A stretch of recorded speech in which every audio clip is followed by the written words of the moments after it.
खास हो जाई, दीवाना बदमाश हो जाई।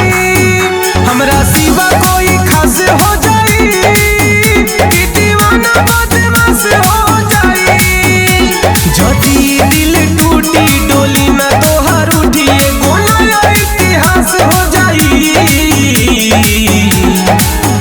हमरा सिवा कोई खास हो जाई, दीवाना बदमाश हो जाई।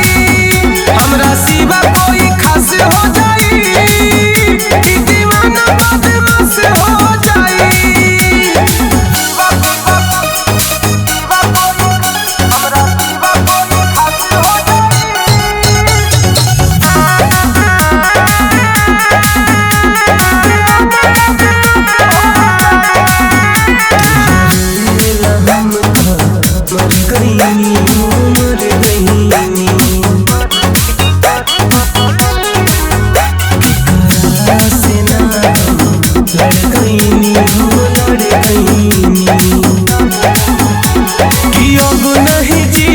जहर जन पियो भले